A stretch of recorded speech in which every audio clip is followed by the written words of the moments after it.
Hola a todos, recordemos que ya hablamos de la divinidad de Cristo. Tratamos de la condición divina del Hijo de Dios Padre.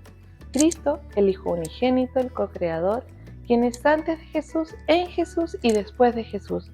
Comentamos que Cristo encarnó en Jesús para cumplir el plan encomendado por el Padre, el plan de salvación.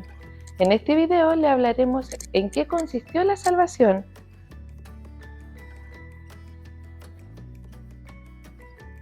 Para comenzar, debemos saber que es un término que se refiere a la liberación de un estado o condición indeseable, o sea, que necesitábamos un rescate.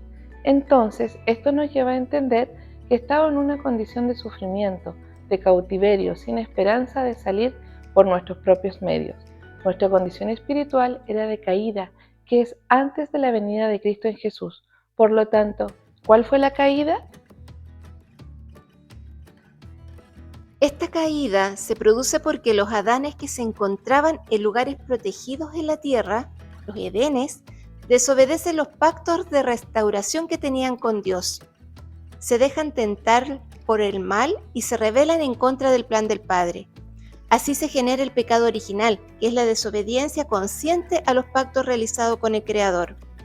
Gran parte de los Adanes se unen a las hijas de los hombres naturales de esta tierra, que eran creaciones demoníacas, dando origen a una generación o estirpe conocida como cainitas, mientras que la parte de los Adanes que no cayó se unió a las Evas que habían sido creadas en el Edén por Dios, dando origen a la generación de Abel.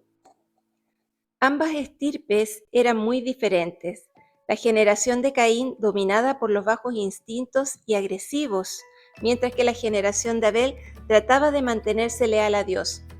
La generación de Caín persigue y da muerte a gran parte de la generación de Abel, la que debe ser apartada por la mano de Dios para su protección.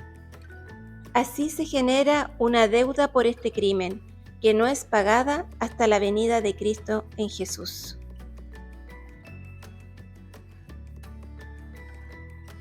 Entonces, antes de la venida de Cristo, el hombre, varón y mujer, por igual, tenían encarcelado el espíritu, que es una parte de Dios viviendo en el interior de cada ser, por lo que el predominio en el ser era el alma, las emociones, la psiquis.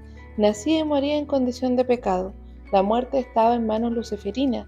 Los santos dormían el sueño de la espera y en los cielos estaban cerrados. El ser se encontraba sin posibilidad de trascendencia, bajo la ley del eterno retorno, conocida como la reencarnación, que lo llevaba a estar cada vez más atrapado en sus errores y en sus pecados. En los 12 días de martirio y la muerte carnal de Jesús en la cruz romana, se produjo el pago de la deuda de la generación caída por el pecado original y el crimen de la estirpe de Caín sobre la estirpe de Abel. Una vez ejecutado el pago de la deuda que ningún hombre podía haberlo realizado por sí mismo, comienzan los hechos de la salvación. Es muy importante entender que este plan es una gracia, es decir, una concesión unilateral del Padre sin que los seres de este mundo hiciéramos algún mérito para recibir esta dádiva. Entonces, nos vemos en el siguiente video para conocer en detalle qué ocurrió en esos días donde se ejecutó la salvación.